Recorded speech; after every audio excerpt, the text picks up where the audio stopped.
So, fun fact, this is like my third time recording today. Because unfortunately, I was cursed with being a perfectionist. So, as you can tell by the title,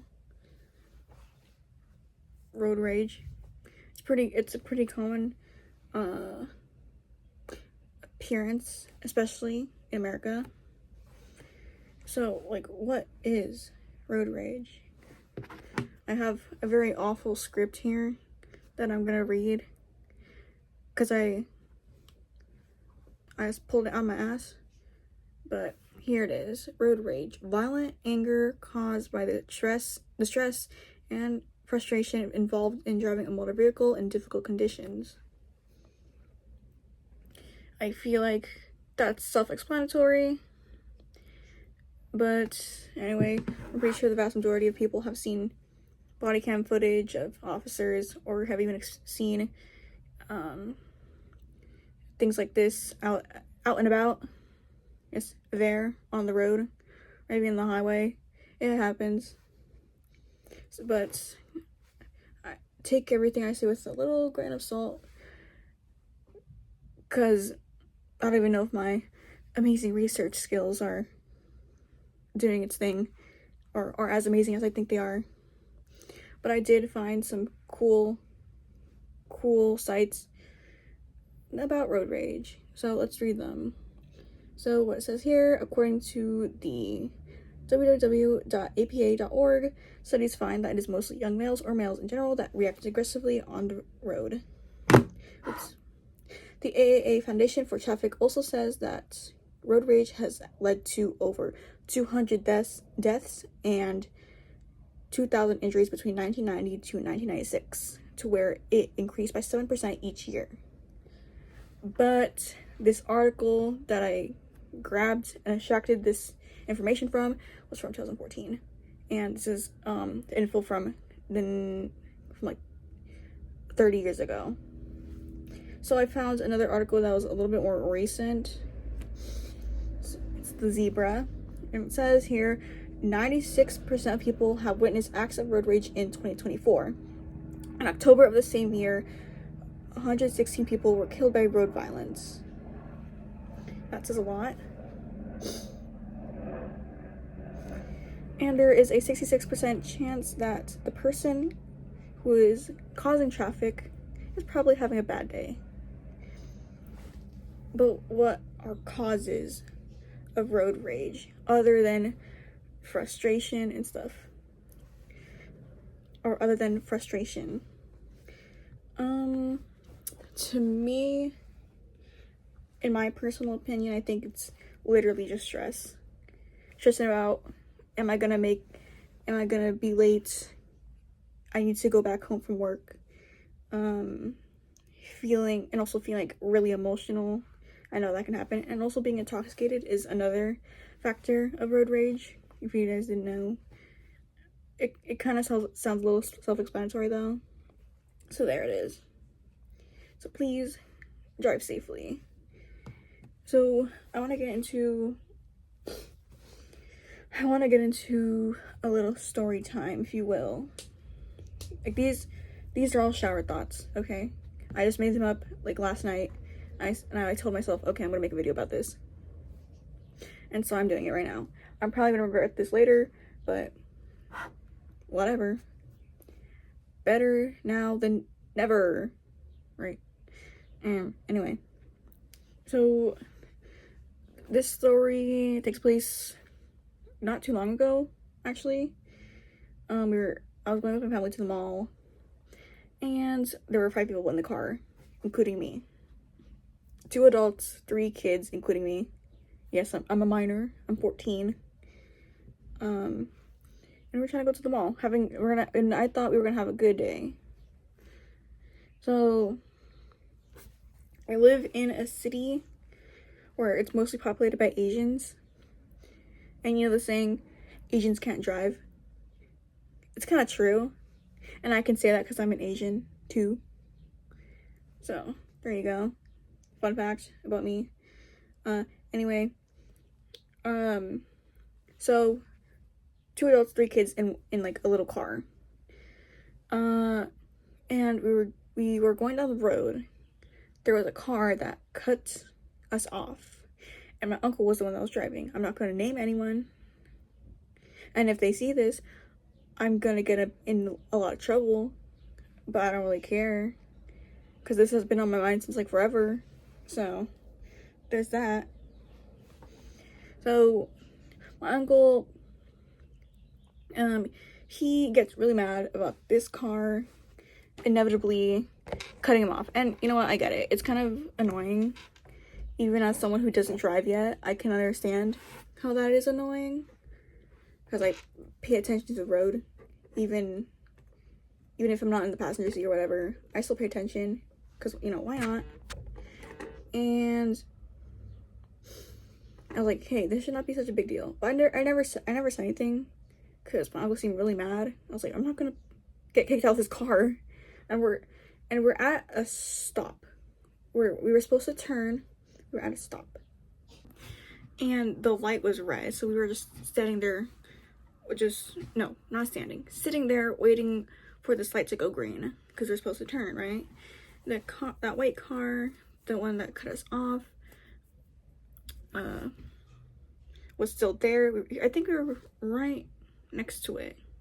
I don't exactly remember if we were going to turn or go straight, but I do remember that we changed lanes very like that. I do remember that. I'm trying to really remember what actually happened, because this was I forgot. Like even after this was all over with, like the next day, or like a couple hours later, I could not remember anything. It's like, what happened? My brain was still stunned. So my uncle rolled down his window full on. I was in the passenger seat. I saw everything. He rolled down his window, started cursing at that car. He was like, oh, you're like, you're pussy, you're a bitch, all these stuff. And luckily that car didn't react. But as the light turned green and that car turned, we changed lanes, and my uncle went straight booking for that white car. And we went on this stupid little chase down the road. And mind you, this was a very busy road with like people on the sidewalk. There's like 4 lanes on one side, and it's a divider. 4 lanes on the other, going this way. And so as my uncle sped through in like a 60, my bad, he sped through in a 30 going on a 60. We almost clipped a blue car right next to us, and that was, I felt it, boom, went past that.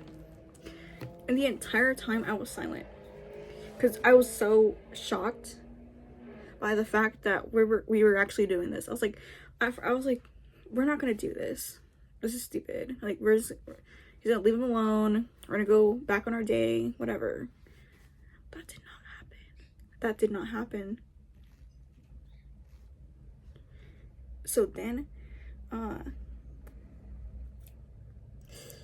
then I can't remember what happened, but I know we just kept braking, brake checking, braking, and then brake checking. So there you go. It was like a back and forth thing. It was like, oh yeah, my uncle brake checks this guy, the other guy brake checked my uncle. It was that. And we were going so fast too. The constant brakes, I had to like brace myself, like boom, each time. And luckily my seatbelt kept me back. PSA, wear your seatbelt. Although I got a little burn on like my chest and stuff. It wasn't that bad though. I didn't have to go to the hospital or anything. I'm fine. And like we stopped at this lane where you turn, another lane where you can turn, and we parked. We turned on the emergency lights. Everyone turned on their emergency lights, and that's when it got kind of scary, because when the other guy got out from his white car, it was a 5'10" Vietnamese guy. He was almost as tall as my uncle. Both of them got out and they started fighting each other. They weren't like physically fighting, they're just like verbally going back and forth with each other, like calling them, cursing them out and stuff. But then like all of a sudden, like, I look away, I look back to my sister. I look back and all of a sudden they're both in each other's face. Like they're both in each other's face. Like their chests were touching each other and stuff. And I was like, this is so embarrassing. And there were cars from the other lane that were going back. They were slowly driving by recording. I was like, this is so embarrassing. Like, it's like my uncle did not have any dignity in him. I was like, this is so embarrassing for us. Like, I don't even know what to say about it. All I can say is just disappointing, embarrassing, and undignified. That's it. And my aunt just kept yelling at him. And she was yelling at him, oh my god, my daughter is in there, my two nieces, you're making them cry. And I'm gonna be honest, I almost cried. Because why would I not? I was scared. But I know that my sister and my cousin were crying in the back. And I was like, okay, I can't cry. I need to be there for them in the now. And that's what I did. And I was like, okay, let's not get out, let's not do anything. Just let them handle it. Because this is their doing. And to see adults act like little kids, it's so dystopian to me. Because this looked like a playground fight. Like middle school fight type of thing. Like, oh, you ran into me. Oh, you pushed me. And I'm gonna beat you up. Is this how we handle things now? Okay. What a bad example, you know? When that fight was closing to an end, they called the cops. Cops would not come around for another hour. And they were like, oh my god, I have insurance. And then the other guy's like, oh, you want to Venmo me? Like, give me some money? Like 200, 300. It was this whole thing.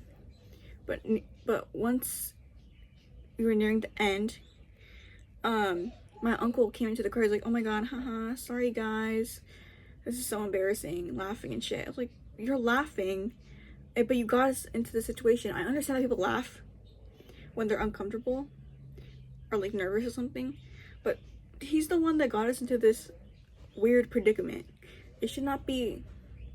I need more than a sorry from you. And then later on, my aunt was texting me and my sister. She's like, oh yeah, I'm so sorry, what happened? I was like, I don't need a sorry from you. I need a sorry from your stupid boyfriend who almost killed all of us, who almost got us into legal action. Like,